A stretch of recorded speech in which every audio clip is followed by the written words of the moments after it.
What I'm about to share with you guys is the most incredible, crazy, delicious invention that you're gonna try right here in Cuba. Alex, what are you talking about?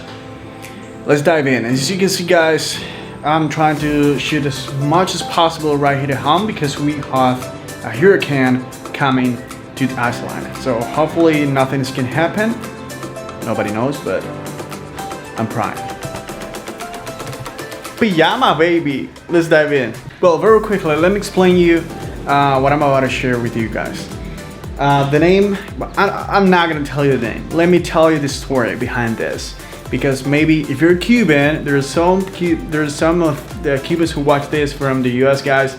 Maybe you don't know the stories behind this. Alex, what are you talking about? I'm talking about this is pretty insane. I'm crazy, guys. Probably you have noticed this. But well, let's talk about this.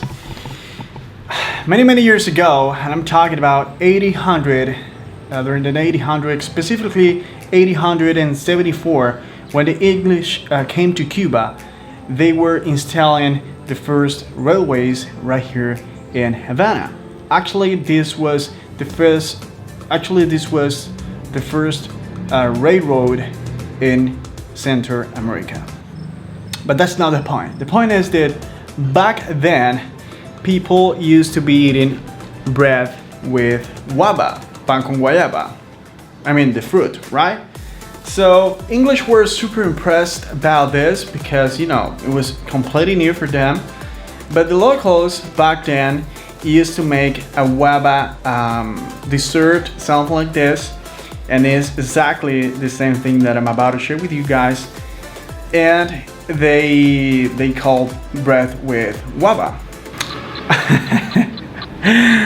But the funny part is that the crossbars that the English used to use to build this, or the employees used to use to build these railways, they used to call this timber. So it's kind of a funny point that the translation, or not the translation, but they use timber to compare it with the pan con guayaba, or bread with guava, that the Cubans used to eat back then. Actually, it's exactly the same pan con guayaba, or bread with guava, that we're eating today, and I'm gonna show you how to make it. So right now we call it pan con timba. It's not timber, it's pan con timba. It's kind of culture that we have here in Cuba. And if you want to find this, I think that the easiest ways that you have is that if you stay in Airbnb and you talk to the host, hey, I want to try the pan con timba. Or maybe if you go to some supermarkets, what we call here agromercados is a place where you can buy fruits, vegetables, and this kind of stuff. You ask, hey, I wanna buy some guayabas. Guys, you have to talk in Cuban Spanish. Mi hermano, yo quiero comprar un poco de timba y hacer. Hey, I would love to buy some guava. And in a bar, a guava bar, kind of timba. You say timba and they're gonna understand what you're talking about. So you get the timba, you go back home, and you prepare the bread. Let me show you how easy is this and how delicious it could be. The other way that you can use it is, if you mix the bread with guava and you include some cheese, but in this case, we're in Cuba, in crisis, with the COVID, we don't have cheese at home at this point. So let me show you how easy this is, so you can get this once you visit Cuba. Let me know as well in the comments below, guys, if you have tried this before during the times that you have been visiting Cuba. Let's dive in. So guys, right here we have the timba. It's pretty famous in Cuba. It's guava, simple. Look at this. I know that you might be thinking, Alex, it looks, you're not gonna like it. You're gonna love it. Believe me, it's pretty sweet. Let me show you how we make it. So we get the bread. It has to look like this. If the bread that you get, it doesn't look like this, it's not Cuban at all. All right? So we get the bread. We get the knife. This one over here. We open the bread. We get the guava. This one goes here. We get this one over here. And we cut right here. Let me show you. This is how it looks. We'll put it right here with the fingers. Right, we're in Cuba, so you don't need to be like super fancy doing this. Super picky. No. You're in Cuba. If you want more, you can get more. For me, that's more than enough.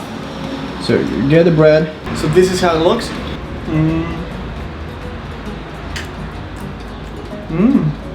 It's pretty good. It's pretty good. This is how you get pan con timba. Terrific. I love it. I think that all Cubans love it. And I think that if you visit Cuba, you don't try this, you're not in Cuba, my friend. Don't worry about how the bread looks in Cuba. I know it looks pretty bad, but it tastes really good.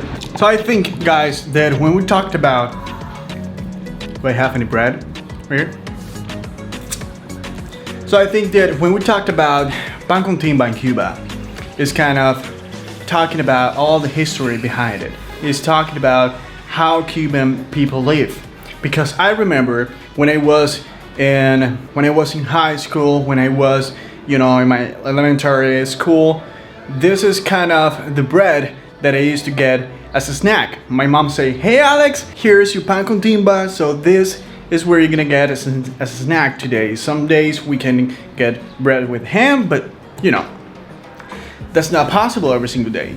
So coming to Cuba, visiting the local neighborhoods, going to the supermarkets or los agromercados and buying some pan con timba on the street, visiting some, local families and talking about this, it's gonna make you to understand even more how the Cuban life is, and hopefully we're gonna have more vlogs about this kind of stories now that I gotta be right here at home, because we have a storm, a hurricane coming for I don't know where is it right now, but I think it's gonna pass through Cuba pretty soon. So guys, thank you so much for watching. Talk to you, see you in the next one. My name is Alex Rodríguez, just in case you're new here. And if you like this video, hit the like button and subscribe if you haven't already. This is gonna be helping me a lot. Support the channel by using the links down below. And yeah, I'm a Cuban travel vlogger, locked down right here because of the COVID, hoping that everything opens soon to start showing you guys more about Cuba, traveling to other places and other countries. Am I crazy? Yes, completely, but I love you anyway. So talk to you, see you later. Share this video with your friends, with the people that you think that might be interested in, and that's it. Love you all, and see you guys in the next video. Bye bye.